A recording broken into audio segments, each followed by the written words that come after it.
মার্কিন পররাষ্ট্রমন্ত্রী Marco Rubio ইরাকের প্রধানমন্ত্রী মোহাম্মদ শিয়া আল সুদানির সঙ্গে ফোনালাপে ইরাককে ইরান থেকে দূরে রাখার কড়া বার্তা দিয়েছেন। আলোচনায় রুবিও ইরাক সরকারের সিরিয়া থেকে আইএস বন্দীদের নিরাপদ স্থানে দ্রুত স্থানান্তরের উদ্যোগকে প্রশংসা করেন।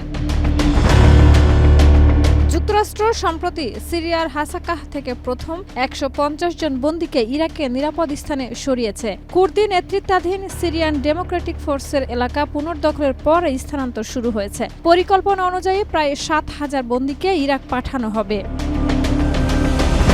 রুবিও বলেন, ইরাক মধ্যপ্রাচ্যে স্থিতিশীলতা ও সমৃদ্ধির কেন্দ্র হতে পারে, তবে ইরান নিয়ন্ত্রিত সরকার দেশের স্বার্থ রক্ষা করতে পারবে না। যুক্তরাষ্ট্র ইরাকে প্রভাবশালী ইরানপন্থী শিয়া সশস্ত্র গোষ্ঠীর কার্যক্রম নিয়ে উদ্বিগ্ন।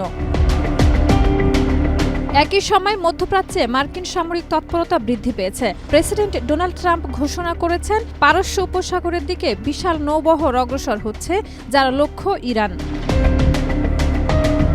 এর জবাবে ইরানের পররাষ্ট্র মন্ত্রণালয়ের মুখপাত্র ইসমাইল বাঘাই সতর্ক করে বলেছেন, যে কোনো আগ্রাসনের জবাব আগের চেয়ে অনেক শক্তিশালী হবে। তিনি যুক্তরাষ্ট্র ও জায়ানবাদী শাসনামলকে ইরানের বিরুদ্ধে যুদ্ধ চালানোর চেষ্টা করার অভিযোগও করেন এবং বলেন, এই অস্থিরতা শুধু ইরানের নয়, পুরো অঞ্চলে নিরাপত্তার জন্য হুমকি স্বরূপ।